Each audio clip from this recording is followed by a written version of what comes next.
చూస్తున్నాం. సో ఇప్పుడు వాయిస్ లోపలేమో సజ్జల బయటేమో అంబటి అన్నట్టుగా ఇది నడుస్తున్న పరిస్థితి. సార్ ఏంటి కుల సంఘాల సభలపై రాజకీయ రగడ ఏపీలో ఇది మరింత శృతి మించుతుంది అనుకోవచ్చా? ఒక పక్క మొన్న జోగి రమేష్ అంశం అయితే ఇప్పుడు టీడీపీలోకి ఆలనని, ఇది కూడా ఒక సమస్య అండి. అంటే ఒకటేమో ఫిరాయింపుల సమస్య, ఇంకోటి కుల సమస్య. ఇప్పుడు గౌతులచ్చన్న విగ్రహావిష్కరణకు జోగి రమేష్ను తీసుకువెళ్ళారు. కుల సభల్లో మీరు గమనిస్తే కనుక భిన్న కులాలకు చెందిన వాళ్ళు, భిన్న పార్టీలకు చెందిన వాళ్ళు వచ్చి మాట్లాడడం అనేది జరుగుతుంది. తెలుగుదేశం సభల్లో కూడా ఒకరో ఇద్దరు వైసీపీ వాళ్ళు మాట్లాడటం, లేకపోతే తీవ్రంగా ఒక్కోసారి ఘర్షణ రావటం. కాకినాడ ఉదాహరణకు మొన్న అది భోజనాలు జరిగాయి కదా, కార్తీక భోజనాల సందర్భంలో ఇలాంటివి చూశాను చాలా చోట్ల. కానీ ఇప్పుడు జోగి రమేష్ అలా వచ్చాడు అని అంటే ఒప్పుకునే పరిస్థితి తెలుగుదేశంలో లేదు. అంటే జోగి రమేష్ ఆ సభలకు వెళ్ళడం వాళ్ళు పెయిన్ కాదండి, వాళ్ళు చెప్పడం ఏంటంటే ఆ ర్యాలీ ఆ వ్యాన్ ఎక్కించుకుంటే వాళ్ళతోటి ఈయన ఎలా ఉంటాడు అని జ్యోతి ప్రజ్వలన కూడా చేశాడు అక్కడ. అందుకని ఆయనకు ప్రాధాన్యత ఇచ్చారు. ఇంకోటి ఏంటంటే ఇక్కడ సమస్య ఒకటే, ఇన్విటేషన్ కార్డులో కూడా పేరున్నా సార్, మూడో పేరు ఆయన ఉంది. అందుకనే ఇక్కడ తెలియదని చెప్పడానికి లేదంటే ఒక మాట ఏమనుకున్నారంటే అక్కడ జరిగింది అచ్చంగా కుల సంఘం కాకపోయినా గౌతులచ్చన్న బీసీలు ఆ వర్గం ఇవన్నీ ఉంటాయి కాబట్టి అన్నట్టుగా ఇప్పటి వరకు ఆమోదించారు కదా, ఇది కూడా చాలామంది అవుతుందేమో అనుకొని ఒక అడుగు వేశారు. కానీ ఇంతగా బెడిచి కొట్టడము, ఒకసారిగా అందరూ ఫైర్ కావటం అంటే ఇది వ్యూహాత్మక దాడి. దీని ఒక అవకాశంగా తీసుకొని ఇక్కడ జోగి రమేష్ కానీ పార్థసారథి కానీ కేవలం నిమిత్త మాత్రులుగా ఈ సందర్భాన్ని తీసుకొని తెలుగుదేశంలో పేరుకుపోయినా లేదా బగ్గుమంటున్నటువంటి ఒక అసంతృప్తి, మమ్మల్ని మేము ఎప్పటి నుంచో ఉంటే మమ్మల్ని కాదని మీరు మళ్ళీ కొత్త వాళ్ళని తెచ్చి మా నెత్తిన పెడతారా అనే ఒక సహజ సిద్ధమైన అసంతృప్తి ప్రజ్వరిల్లింది. రెండోది కుల సంఘాల మీటింగ్లకి ముందు ఇలాగే చేస్తారా, ఇది కుల సంఘం అంటారా? అది కూడా ఒక సమస్య. మా తాతగారు మనవరాలు అనేటైతే కనుక అది కూడా ఒక సమస్య. కాబట్టి నూజివీడులో జోగి రమేష్ చుట్టూ సాగుతున్నటువంటి వ్యవహారం ఆ పేరుతో దానికి ఒకటికి రెండు సార్లు ఇప్పుడు పార్థసారథి క్షమాపణ మీరు ఎప్పుడు చూడరు. ఒక మంత్రి 2 సార్లు తను క్షమాపణ చెప్పి సర్దుకోవడానికి ప్రయత్నించడం అంటే తెలుగుదేశంలో వ్యతిరేకత ఏ స్థాయిలో ఉంది. ఒక పెద్ద సెక్షన్లో, అందరిలో కాకపోయినా ఒక పెద్ద సెక్షన్లో, ఇందులో మళ్ళీ ఆ కులానికి ఈ కులానికి మధ్యలో ఉండే గొడవ కూడా ఉంటుంది. సో ఈ విధంగా ఇది ఒక కొత్త టర్న్ ఇది. అంటే తెలుగుదేశం అధికారంలోకి వచ్చాక ఈ కుల సంఘాలు సమీకరణలు ఓట్ల కోసం, మరి అంతకుముందు అన్ని కులాల ఓట్లు కావాలి కాబట్టి వాళ్ళ సభలకు వెళ్ళడం, కొంత చూసి చూడనట్టుగా పోవటం, ఇట్లాంటివి జరిగాయి, అది అందరికీ తెలుసు.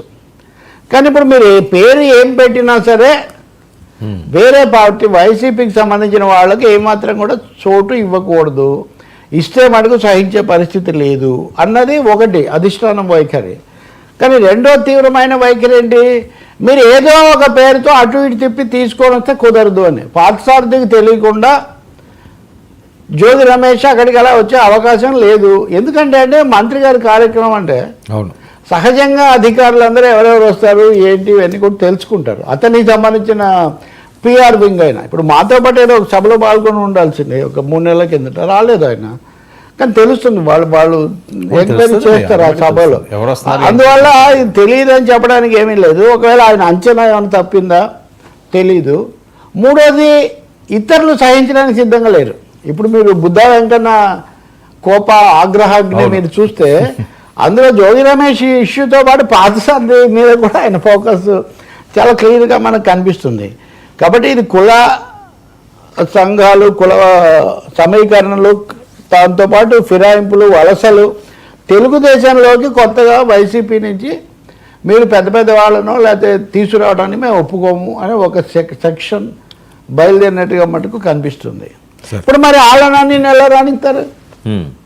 ఇది సేమ్ క్వశ్చన్ కదా. అంటే ఇక్కడ మళ్ళీ ప్రయోజనాలు, వాళ్ళ సంబంధాలు. అంటే వీళ్ళు తీసుకున్నప్పుడు ప్రాబ్లం ఏంటంటే లోకల్ లీడర్స్ దాన్ని విభేదిస్తున్నారు. ఒంగోలు కూడా అదే, బాలినేని ఇష్యూలో కూడా ఆ రకంగా దామచర్ల వర్సెస్ వాళ్ళు, అది ఒకటి. కాబట్టి ఇప్పుడు మీరు రాజకీయంగా చూద్దామంటే వీళ్ళని ఎలా తీసుకుంటున్నారు. ఇప్పుడు కులాల రీత్యా అని అందామంటే అంతకుముందు కొంతమందిని రానివ్వడానికి మీరు ఒప్పుకున్నారు కదా. కాబట్టి ఇప్పుడు మీరు చూస్తే కనుక ముద్రగడ పద్మనాభం దగ్గర నుంచి ఇదే సమస్య. కులాలు వాళ్ళు మాకు కులం platform, political platform, personal platform 3 maintain చేసేవాళ్ళు నాయకులు. ఆయా సందర్భాల్లో ఉదాహరణకు ముద్రగడను అన్ని పార్టీల వాళ్ళు వెళ్ళి కలుసుకునేవాళ్ళు కదా, అచ్చెన్నాయుడుతో సహా ఏదో ఒక దశలో.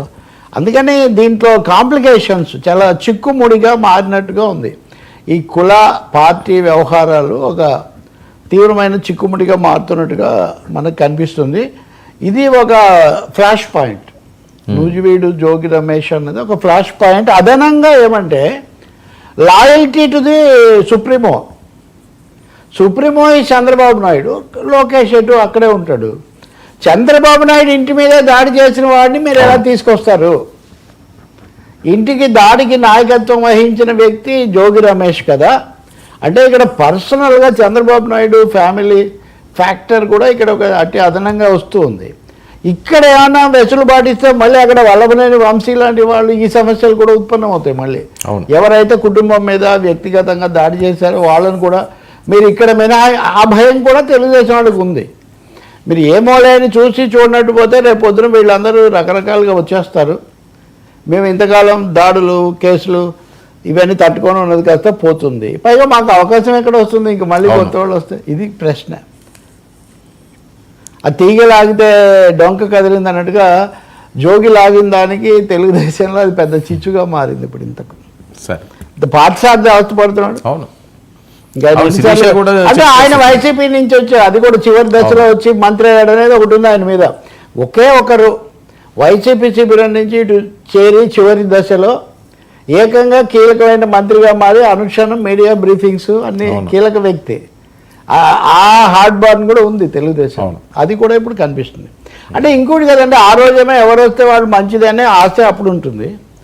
ఇప్పుడేమో భయం, ఇలా వచ్చేస్తారే ఎట్లా అని. అందుకని అప్పటి ఓడ ఎక్కి దిగిన తర్వాత అన్నట్టుగా ఉంటుంది ఇక్కడ. Sir YCP